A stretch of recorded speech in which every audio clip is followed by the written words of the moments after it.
मंगलम भगवान विष्णु मंगलम गरुड़ध्वजा मंगलम पुंडरीकाक्षं मंगलायतनो हरिः सच्चिदानंदरूपाय विश्वोत्पत्त्यादिहेतुवे तापत्रय विनाशाय श्रीकृष्णाय वयं नुमः। श्रीमन्नारायण, कल हम लोग तृतीय अध्याय को श्रवण कर रहे थे।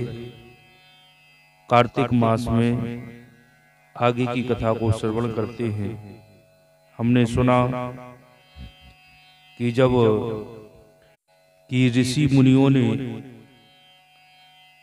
वेद मंत्रों को ढूंढ निकाला, उन वेदों में से जो भाग जिस ऋषि को मिला वह उसी का हो गया। वह ऋषि उस वेद के ही कहलाए। सब वेदों को लेकर ऋषि महर्षि प्रयागराज में आए और भगवान को अर्पित किए। भगवान विष्णु ने ब्रह्मा जी को समर्पित कर दिए। ब्रह्मा जी वेदों को पाकर बड़े प्रसन्न हुए। उन्होंने देवताओं, ऋषियों सबके साथ में अश्वमेध यज्ञ किया और सब यक्ष गंधर्व नाग भगवान को प्रणाम दंडवत करके प्रार्थना करते हैं, हे प्रभु, हमारी एक प्रार्थना है, आपसे हमारी एक प्रार्थना है। नष्ट हुए वेद पुनः श्री ब्रह्मा जी को प्राप्त हो गए। हे लक्ष्मीपते, आपकी कृपा से हम देवताओं को यज्ञ का भाग भी मिला। यह स्थान आपके प्रसाद से आज पृथ्वी भर में सर्वप्रधान, पुण्य को बढ़ाने वाला, मुक्ति तथा भक्ति को प्रदान करने वाला हो, ब्रह्म हत्या आदि पापों का नाश करने वाला, परम पवित्र अक्षय फल देने वाला यह वरदान हमें दीजिए। भगवान विष्णु ने कहा, जो कुछ आप लोगों ने कहा वह मेरा भी ध्येय है। जैसा आप लोगों ने कहा, अब यह स्थान आज से ब्रह्म क्षेत्र के नाम से पुकारा जाएगा। इस स्थान पर गंगा जी व सूर्यपुत्री यमुना जी का संगम होता है। मैं श्री ब्रह्मा जी सहित यहाँ पर निवास करूंगा। यहाँ पर किया हुआ जप तप दान महाफलदायक होगा। पहले जन्म में किए हुए पाप, ब्रह्म हत्या आदि भी इस तीर्थराज में स्नान करने से नष्ट हो जाएंगे। जो लोग अपने पिता आदि को यहाँ लाकर तर्पण व श्राद्ध करेंगे, उनके पिता मेरे स्वरूप को प्राप्त करेंगे। इसलिए प्रयागराज में इसका महत्व है। यह तीनों प्रकार की मुक्ति को प्राप्त करेंगे। मकर संक्रांति पर माघ मास में प्रातः काल यहाँ आकर स्नान करने वालों के दर्शन मात्र से ही सब पाप मिट जाते हैं। ठीक उसी तरह जिस तरह सूर्य के तेज से अंधकार का नाश हो जाता है। हे मुनियों, मेरे वचन ध्यान से सुनिए। मैं सर्वत्र व्याप्त रहता हुआ हमेशा बद्रीनारायण में निवास करता हूँ। सैकड़ों वर्ष तक किसी दूसरे स्थान पर तप करने का जो फल मिलता है, वही फल यहाँ एक दिन में मिल जाएगा। जो मनुष्य मेरे इस स्थान बद्री का आश्रम का दर्शन करेंगे, वह जीवन मुक्त हो जाएंगे और उनके समस्त पाप नष्ट हो जाएंगे। सूत जी बोले, ऐसा कहकर भगवान विष्णु तो अंतर्ध्यान हो गए और देवतागण भी अपने अंशों को वहीं छोड़कर चले गए। जो मनुष्य इस कथा को श्रद्धा भाव पूर्वक श्रवण करते हैं और श्री प्रयागराज बद्री का आश्रम जाने व स्नान करने के समान ही उनको फल प्राप्त होता, केवल कथा श्रवण मात्र से ही। महाराज पृथु, जो हमने पहले सुना है कि महाराज पृथु भी इस कथा को श्रवण कर रहे हैं, तो महाराज पृथु ने कहा है नारद जी से, हे मुनि, कार्तिक मास में स्नान का फल, अन्य मासों में विविध स्नान करने की विधि नियम, ये सब आप हमें श्रवण कराइए। देवर्षि नारद जी ने कहा, हे राजन, आप भगवान विष्णु के अंश से उत्पन्न हुए हैं, अतः यह बात आपको मालूम ही है। फिर भी मैं आपको यथोचित विधान बतलाता हूँ। अश्विनी मास में शुक्ल पक्ष की एकादशी से कार्तिक के व्रत करने चाहिए। सुबह ब्रह्म मुहूर्त में उठकर और स्नान इत्यादि कर निर्मल वस्त्रों को धारण कर हमें भगवान शिव के मंदिर में जाना चाहिए। भक्ति और श्रद्धा पूर्वक प्रसन्न मन से वहां जाकर सभी देवी देवताओं को अर्घ, आचमनी आदि वस्तुओं से अलग अलग पूजन करना चाहिए। प्रार्थना एवं प्रणाम कर भक्तों के साथ स्वर मिलाकर श्री हरिनाम संकीर्तन करना चाहिए। और जो भी भक्त भगवान श्री हरि का कीर्तन कर रहे हैं, उनका भी हमें पूजन करना चाहिए। उनको माला चंदन लगाकर उनका भी हमें सम्मान करना चाहिए। देव स्थानों में भगवत कीर्तन करने वाले भी साक्षात भगवान विष्णु की ही मूर्ति होते हैं, ऐसा बताया गया है। यह लोग सतयुग में विष्णु जी को अपनी तपस्या, योग, दान द्वारा भगवान को प्रसन्न करते हैं, मगर कलयुग में भगवत गुणगान ही भगवान श्री हरि को प्रसन्न करने का प्रधान साधन माना गया है। नारद जी ने राजा पृथु से कहा, हे राजन, मैंने एक बार भगवान विष्णु से पूछा, हे प्रभु, आप सबसे अधिक कहाँ रहते हैं? यह सुनकर भगवान ने कहा, हे नारद, मैं बैकुंठ अथवा योगियों के हृदय में नहीं, अपितु जहाँ मेरे भक्त मेरा कीर्तन करते हैं वहां मैं अवश्य रहता हूँ। भगवान स्वयं कहते हैं, हे नारद, नाहम वसामि बैकुंठे योगी येन हृदयंचा मद्भक्ता यत्र गायन्ति तत्र तिष्ठामि नारद। हे नारद, ना मैं बैकुंठ में रहता हूँ, ना मैं योगियों के हृदय में रहता हूँ, अपितु मेरे भक्त मेरा जहाँ कीर्तन करते हैं प्रेम से, मैं वहाँ अवश्य रहता हूँ। जो मनुष्य चंदन माला आदि से मेरे भक्तों का पूजन करते हैं, उनसे मेरी ऐसी प्रीत होती है जैसी कि मेरे पूजन से भी नहीं हो सकती। धतूरा, चमेली, केसर, कंधार, कटहल के फूलों से भगवान की पूजा नहीं करना चाहिए। वा कंद, गिरीश, जूही, मालती और केवड़ा के पुष्पों से भगवान शंकर की पूजा नहीं करनी चाहिए। लक्ष्मी के इच्छुक और लक्ष्मी को पाने वाले व्यक्तियों को तुलसी पत्र से सूर्यनारायण की पूजा नहीं करनी चाहिए। जिन देवताओं की पूजा में जो फूल बताए गए हैं, उन्हीं से उनका पूजन करें।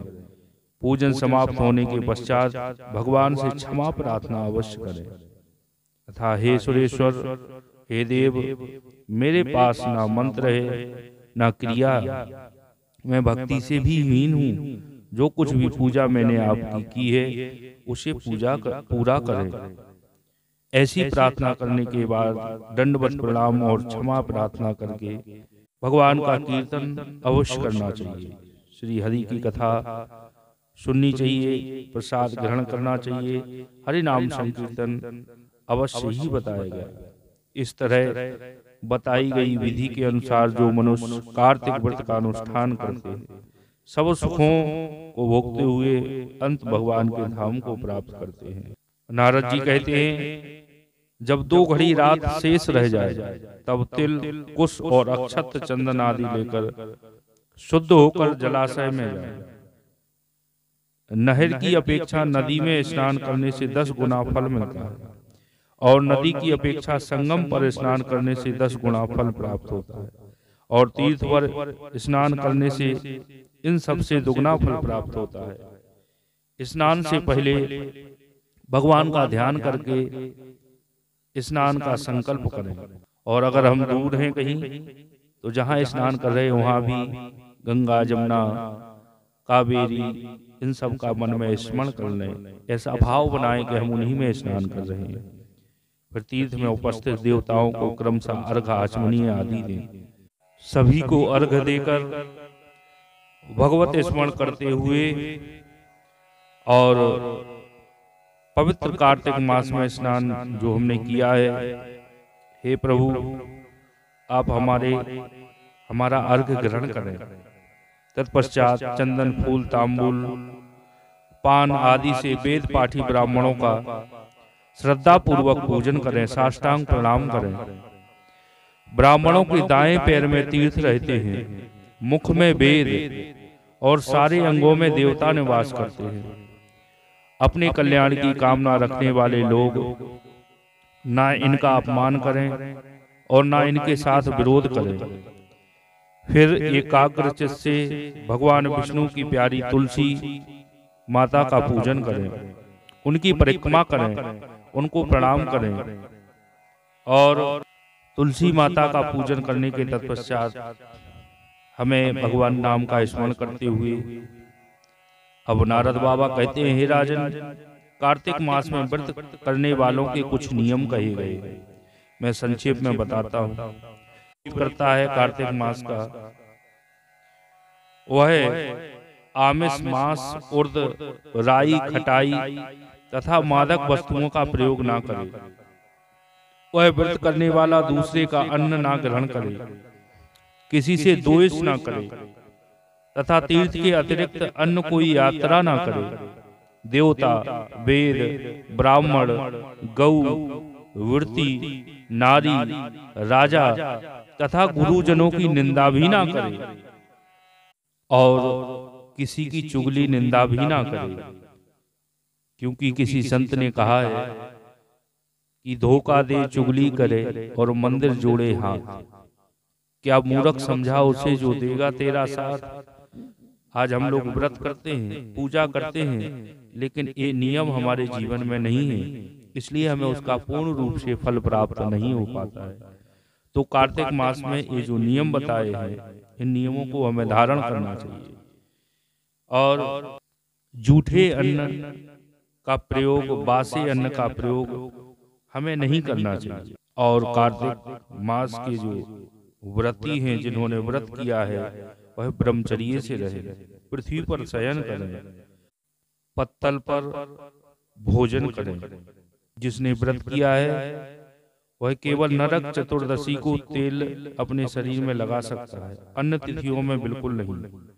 कार्तिक मास में व्रत करने वाले मनुष्य को सिंघाड़ा, प्याज, मट्ठा, गाजर, मूली, इन सब वस्तुओं को बिल्कुल प्रयोग में ना लाएं।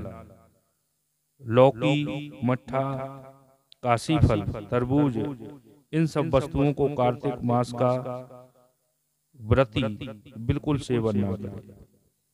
मासिक धर्म वाली स्त्री से, चांडाल से, पापी से, ब्राह्मण द्रोही, जो नास्तिक है, भगवान को नहीं मानता, ऐसे लोगों से वार्तालाप भी ना करें।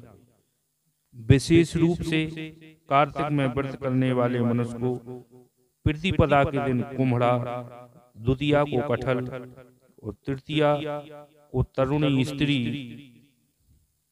चतुर्थी को मूली, पंचमी को बेल, षष्ठी को तरबूज, सप्तमी को आंवला, अष्टमी को नरियल, नवमी को मूली, दसवीं को लौकी, एकादशी को परवल, द्वादशी को बेर और त्रयोदशी को मट्ठा, चतुर्दशी को गाजर तथा पूर्णिमा को साग, यह वस्तुएं प्रयोग ना करें। आंवला का प्रयोग रविवार को ना करें। यदि इन शाकों में कोई शाक सेवन करना चाहे तो पहले ब्राह्मण को देकर खाए, यही विधान माघ मास के व्रत के लिए भी बताया गया है। देवोत्थानी एकादशी में पूर्वोक्त विधि के अनुसार नृत्य, जागरण, गायन, वादन आदि करें। यह कार्तिक मास का व्रत सब व्रतों में श्रेष्ठ बताया गया है। इसकी तुलना किसी व्रतों से नहीं की जा सकती। जैसे राजा की रक्षा उसके अंग रक्षक करते हैं, उसी तरह कार्तिक मास का व्रत करने वाले की रक्षा भगवान विष्णु की आज्ञा से इंद्र आदि देवता स्वयं करते हैं। और कार्तिक मास का व्रत करने वाला मनुष्य जहाँ कहीं भी रहता है, जहाँ भी वास करता है, वहीं पर उसकी पूजा होती है, उसका यश होता है। उस स्थान पर जहाँ की वह रहता है, वहाँ भूत, पिशाच आदि कोई भी नहीं रहने पाते। ब्रह्मा आदि भी कार्तिक मास के पुण्यों का वर्णन नहीं कर पाते।